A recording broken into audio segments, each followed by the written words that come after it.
Right on time. So I'm really excited for you all to hear this session. Trip and I met maybe a couple of months ago, and this company, Reprivita, has a very unique cyber solution, and I'll let Trip tell you about it. In the SICE, we have to be able to partition people and information, kind of like a honeycomb, where we have cells of information, has data and people, and we have to lock that down, right? And there's three levels of information sharing. One is kind of general vetting, then there's level 2 and level 3. Level 3 is pretty sensitive. But how do you do that? How do you compartmentalize information and people to work things? And how do you become invisible, right? How do you make this where you can protect and make those groups kind of invisible to the internet? I think is my layman's term. Trip, I'll let you explain that. So I'm really happy that we're able to have Trip on here. And with that, I'm gonna introduce Trip and turn it over to him. So Trip is the CEO of Reprivita, an innovative cybersecurity and privacy firm in California. He has guided the firm's IP strategy, patenting process, and Reprivita's Community of Trust Network solution, which integrates secure access, server's edge solutions with continuous monitoring of compliance with cyber frameworks and privacy regulations, which vary by sector. Trip holds an MBA in finance from the University of Chicago, both School of Business and Bachelor of Arts in Economics from the University of North Carolina at Chapel Hill, where he walked on and earned an academic All-Atlantic Coast Conference honors in football. Trip, I did not know that. Fantastic. Okay.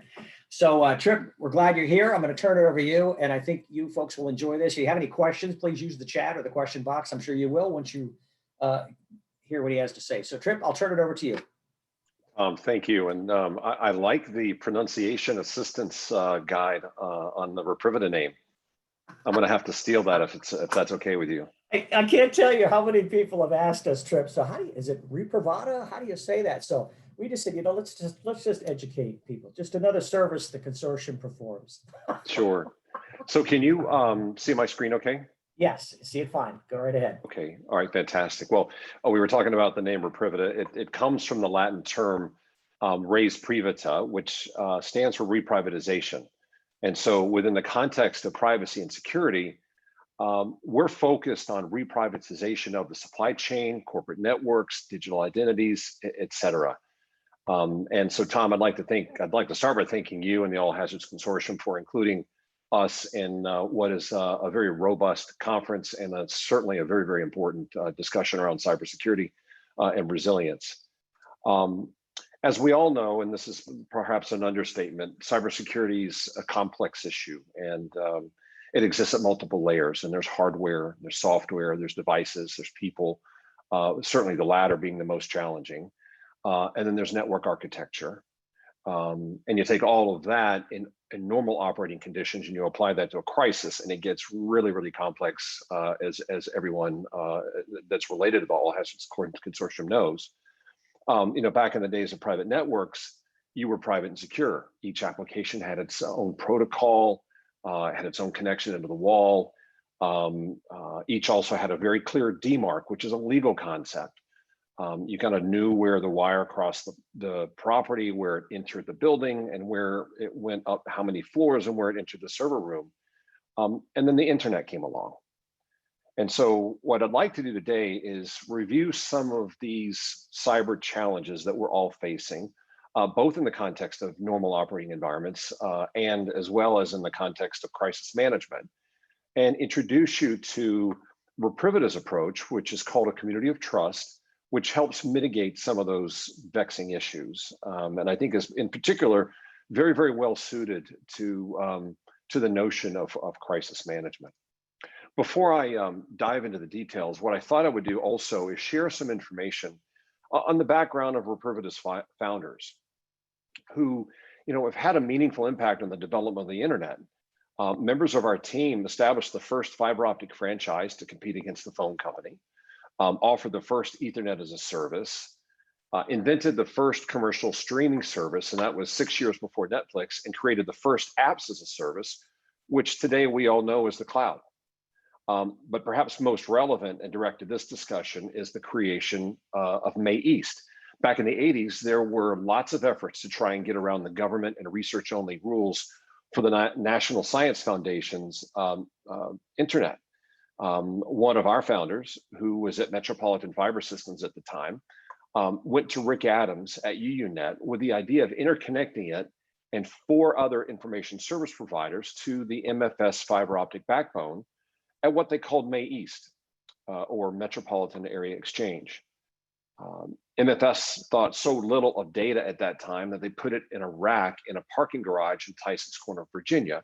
And that's actually a photo of May East in the picture there on the slide. In 1992, May East became the first peering point of the commercial internet.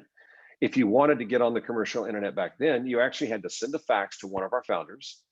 And so that was its inauspicious beginnings, but within 2 years, May East was handling 95% of all global internet traffic, and it went on to become the internet that we know today. So why do I bring this up? Certainly it gives us a perspective on some of the flawed architecture issues around the internet and how adversaries capitalize and exploit those. I think it also gives us a unique perspective on solutions. Back when the May East was created, the 5 ISPs literally made up the rules. At the time, they just wanted it to survive and didn't envision the internet becoming what it is today. And they were focused mainly on interoperability and not privacy or security. And one of those rules was any-to-any connectivity. The challenge with any-to-any connectivity is that, well, it's otherwise known as global IP visibility, is that any device or every device can see every other device, which means anyone can attack anyone else from anywhere else in the world, often with little consequences, we know. And when you stop to consider that there are 4 billion people and 40 billion devices connected to the internet, and that each app has 65,000 ports, the attack surface is enormous and it's only going to get worse. With 5G, low latency will result in an explosion in IoT devices. And as a result, that number of devices I mentioned a moment ago, which is already enormous, is expected to grow, believe it or not, to as much as 1 trillion by 2030. So this slide that I have up is basically showing a single server just outside of Austin, Texas, that was stood up.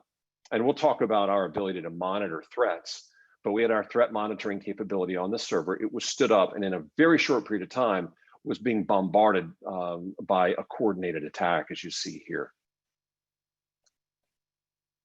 So the cyber challenges that organizations face are certainly amplified because organizations don't exist on an island. They've got supply chains. And on those supply chains, you can have partners and dependencies that can number in the hundreds, or in some cases, tens of thousands of interconnected third parties.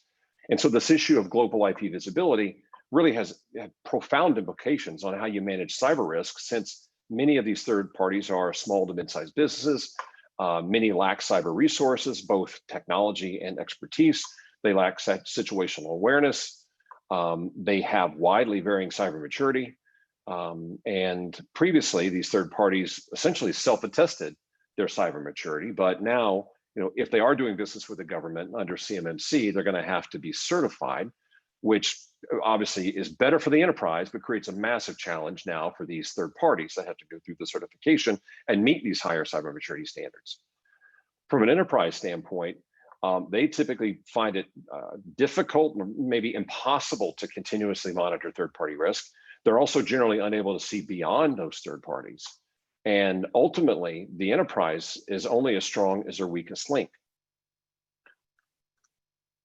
Now, those challenges, which are already significant, are amplified even more when you layer in the issues around operational technology and industrial control systems. So until recently, operational technology was essentially, and manufacturing plants, machinery, and that sort of thing was essentially isolated or air-gapped from IT. But that has been rapidly changing because of the drive for efficiency and internet connecting these things to the internet. But there's a big problem with that. These systems were not built with security in mind. They were not built with the idea of what the internet has become and ubiquitous connectivity. And as a result, most of them lack protections and are obviously highly vulnerable to attack. Even those that were built with some protections. Because they're such long-lived assets, a lot of those, the ability to even patch some of these machines and systems have expired. So there's just lots and lots of exposure. And the adversaries know, one, how to identify certain systems, and two, they know exactly what the vulnerabilities are with these systems. And increasingly what the adversaries are doing is they're using machine learning to exploit those vulnerabilities. And as I alluded to a moment ago, with the advent of 5G or the rollout of 5G, this risk is going to be magnified even further, because low latency now means, sensitive systems that perhaps weren't interconnected previously, because companies were concerned about controlling those systems remotely. Now, because of low latency, there's going to be a rush to do that. So that's just going to cause an explosion in connectivity to systems, many of which, again, lack basic security protections. So in the face of these challenges, what are the adversaries doing? And you all, I'm sure, know this, but what's happening now is adversaries are continuously scanning organizations and third party for vulnerabilities. In fact, there are websites that they can go to and pay subscription fees to do just that. This is what we have on the screen here is a service called Shodan, which can scan for networks. And so what do? They specifically identify the systems that you have, and they target those known weaknesses, and they do so increasingly on an automated basis using machine learning. And we'll get into that in just a little bit more detail in a moment. And the other thing that they do is they take their tactics and their approaches and their malware, and they actually test it against the same threat feeds, commercially available threat feeds. And so it's just another vulnerability or another issue, variable that we all need to be aware of. So, now transitioning from those threats and those challenges into, okay, what's happening now from a network security standpoint? Well, as I think we're all aware, there's been a rapid shift occurring in network security. Traditionally, network security was really focused primarily on securing the network perimeter, and has been focused and based upon firewalls, IP addresses, an individual's location, et cetera. Once you were inside the four walls of the building, either physically or virtually via VPN, you were essentially trusted and you could move around laterally. Unfortunately, that means that once attackers get inside the four walls, they too can move around laterally throughout the network with little risk of detection. Attackers can also exfiltrate data, as even today, many organizations are not actively monitoring what data is leaving the network. Much of what has been established as a defense is either firewall based or is just looking at what is coming at the enterprise as opposed to what's leaving. The other challenge that has impacted network security materially that we have all experienced even today is the changes that have been accelerated because of COVID-19 and remote working. Even before COVID-19, what we were finding is that more work was being performed off the enterprise network than on it. More users generally are outside the enterprise network than inside. And more user traffic is destined for the cloud than the enterprise data center. And so this has resulted in an explosion in the size of the attack surface and has created an acute need for a different approach to network security.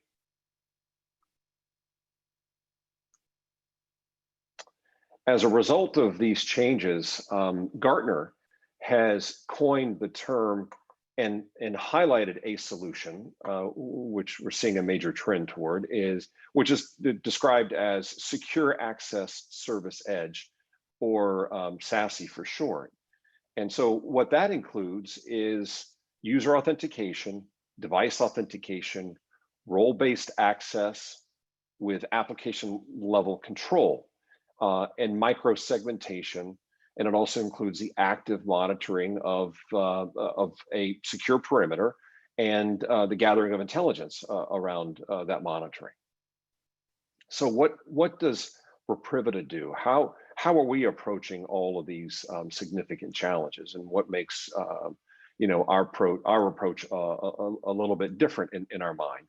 So what we do is we combine the idea of secure access service edge with kind of a next generation approach, where we're combining that with the ability to deploy software defined encrypted environments using NSA algorithms, and do that on any device and operating system, and combine that with real-time threat monitoring of each of those environments.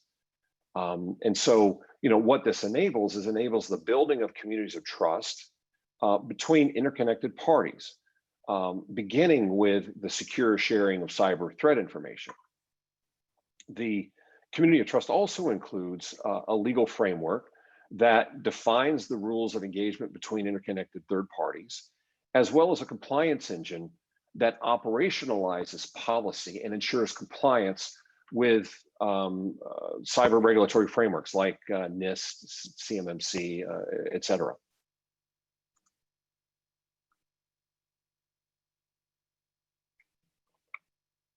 So, achieving a high level of security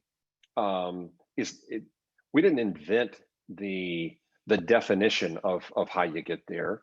What we've done is we've made it a lot easier. So, the NSA has clearly defined what it takes to be secure. And one of the ways they define that in what's called the Mobile Access Capabilities Package.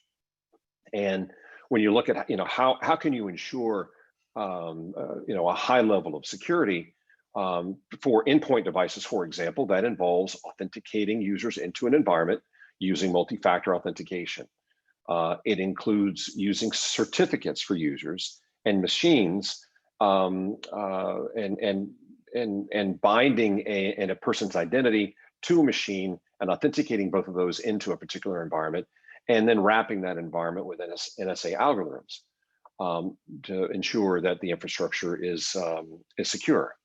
The problem with that approach, it's known that's what you can do to be secure. The problem with a cert-based approach is that they're hard to manage. It's easy to misconfigure them. They're hard to remove. And so most organizations typically revert back to kind of the standard username and password. And so the other thing is meeting the NSA mobility specs also has not been easy, and typically has been a challenge because doing so has typically required cobbling together a long list of hardware components into sort of a patchwork. And that process can be expensive, it can be hard to provision, and it can be prone to vulnerabilities. And so in order to be secure, you need to be able to micro-segment, you need zero trust. But in many cases, hardware-based solutions can lack role-based access control, which allows you to segment users by policies, roles, applications, and data. And so that gets to kind of, how is our approach a little bit different?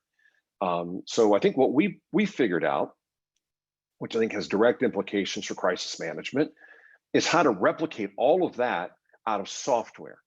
So we have figured out how to dynamically deploy and manage certs, which ordinarily, as I indicated a moment ago, can be a cumbersome process that most organizations tend to avoid. So what does that allow us to do? So the community of trust essentially allows us to dynamically deploy encrypted environments that replicate the NSA encryption standards at scale. So we can stand up environments that are highly secure anywhere in the world using software. These enclaves are hardware agnostic. They can work on any device, including bring your own, works on any operating system and over any transport layer, like the internet, cell phone, VoIP, satellite, microwave, et cetera. We combine multi-factor authentication with X.509 certs, which makes it possible to then specifically authenticate a device, an individual, into a community of trust, and have access to only those applications that they're authenticated to have access to within that community of trust. We're able to wrap this environment in multi-layer encryption using NSA algorithms, and specifically it's the Diffie-Hellman Group 20 key exchange. It has a private DNS with no publicly routable IP address. And so this means it's cloaked and cannot be attacked. Again, going to, how do we ensure a very high level of security? Per the NSA specs, what we do is we lock down all the ports, all but two, one for key exchange and one for data. And why is this important? Well, keep in mind that the average application on your smartphone has 65,000 ports, each application. So what we do is we lock it all down but two. In our most restricted, most secure environment, you can actually turn a dial to have, a bit more access, but with a bit more risk, if that's what your policies include. But blocking the ports essentially eliminates global IP visibility, and it also stops exfiltration. So it's highly unlikely they can even see the environment in the enclave. It's highly unlikely they can get into the enclave, but even if an adversary gets in, they can't get out. We also have a private certificate authority, which hides the certs from adversaries. And so, along the lines of, what all does this enable? So we can implement microsegmentation, is probably implied in my comments, and zero trust at scale. An enclave can be stood up for 2 people, 200, or 20,000, and each can be segmented so that only those members that authenticated in can see the information that they're authorized to see. And we can do this dynamically. And so when we contract, we also view this not as necessarily a replacement, but as an overlay to existing infrastructures. And so, most infrastructures are kind of, I'll describe them as monolithic, right? They're kind of a monolithic infrastructure, like a castle on a hill, that is almost always visible, and as a result is basically under constant attack. What we do is we enable the deployment of these tactical enclaves, which can be spun up and spun down basically on command, and also in response to a threat. So when facing a threat, the enclaves can be dissolved and the perimeter reconstituted.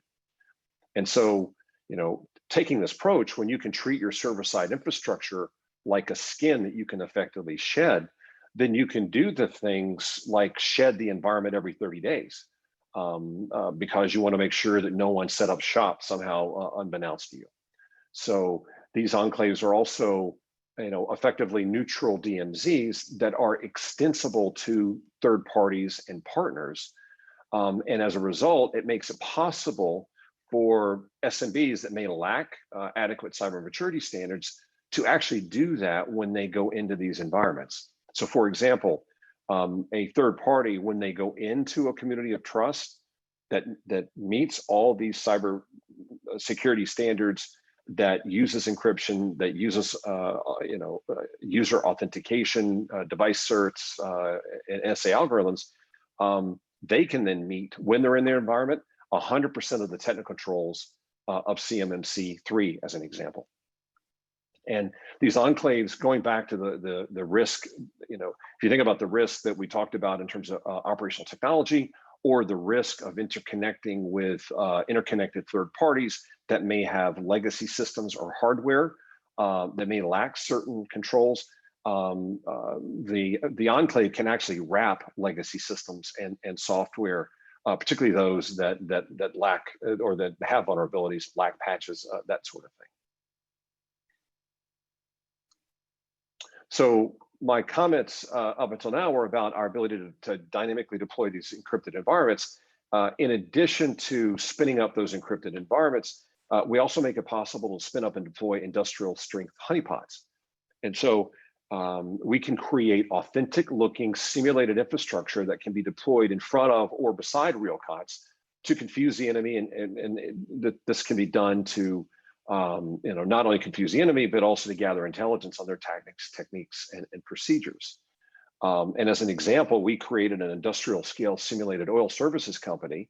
It included the same software controls and systems for monitoring pressure, capacity, temperature, flow speeds, et cetera, actually found in real environments, and even included some very rare protocols. And using global threat intelligence, which is what we see on the screen here, we're able to detect the attackers and discover that they had recon and probed the network for vulnerabilities, and that they continued that over a period of days, demonstrating that they otherwise wouldn't have been persistent if they didn't believe that that infrastructure was real. Tom, can I check in with you just to see how we're doing on timing? Oh, I think you're muted, Tom. Thank you, Trip. We got about a minute. Then we want to do some Q&A, and okay. That's where we are. Sure. So I'll just wrap it up in a minute. So what we do is we enable the encrypted environments to be deployed at scale, and then what we're able to do is monitor each one of these environments using what's called global threat intelligence. And when you narrow down your focus to these environments, and you're looking at each one. And you can look at data in real time. We combine both threat intelligence feeds, but we also combine that with artificial intelligence. And when you're looking at, we can do that at a broad network level, but when you go down and you're focusing on each one of these environments, you're protecting each one of those environments from breach, but you're also able to more easily detect anomalous behavior. So that's what this is all about. And I think, from the standpoint of a crisis management, we're able to deploy these at scale on an intra-company, interagency basis type thing.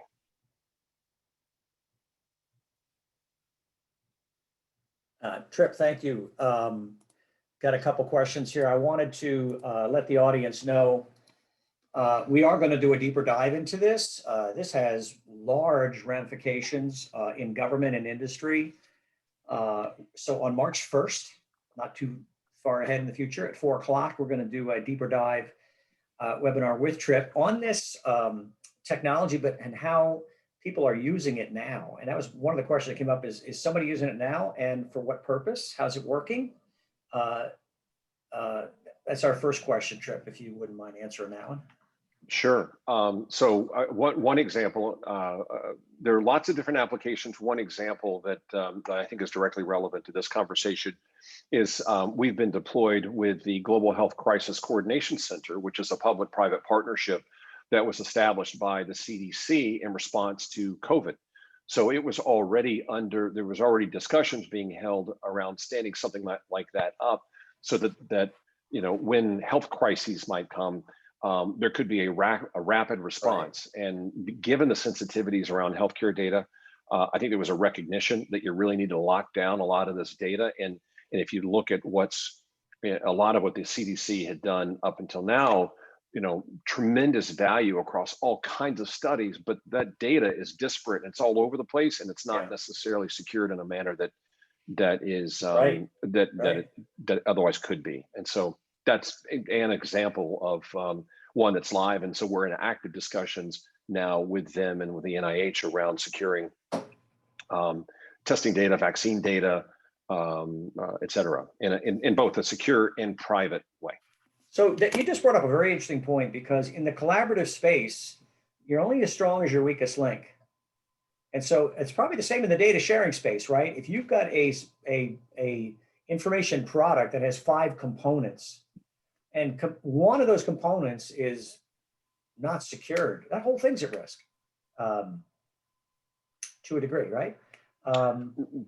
That's absolutely true. I mean, look, it goes back to the interconnected nature of everything. And there's actually 2 issues, and they're directly linked now. One is, how do you keep the data secure at each node if the data is being transferred, the data is being shared? But then the other thing is, if you're in a region with privacy regulations, then you are liable for ensuring that data is managed according to the jurisdiction of the data subject at every node out. Right.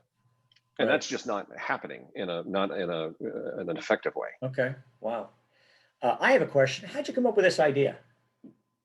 I didn't come up with the idea. The idea was really originated by the 2 co-founders, David Cox and Scott Yeager. And what happened was, Scott had been there when the internet was created. He knew that they made up the rules to make it survive. Yeah, people think of the internet as like the periodic table, as a fixed thing, but they just made up rules, and they figured out that we can make up new rules. Right. And then the ability to then create private networks, because effectively what we're doing is we're recreating private networks out of software.